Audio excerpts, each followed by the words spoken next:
5A siya ay sa konteksto ng 5S. Methodology ay tumutukoy sa ikatlong hakbang na tinatawag na linis o paglilinis. Hindi lamang ito simpleng pagwawalis o pagpupunas. Ito ay isang sistematikong proseso upang mapanatili ang kalinisan at kaayusan sa lugar ng trabaho.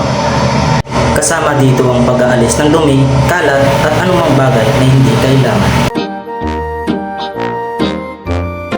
Ang isang malinis at maayos na lugar ng trabaho ay nagpapababa ng oras na ginugugol sa paghahanap ng mga gamit at materials na nagre-resulta sa mas mabilis at mas mahusay na production.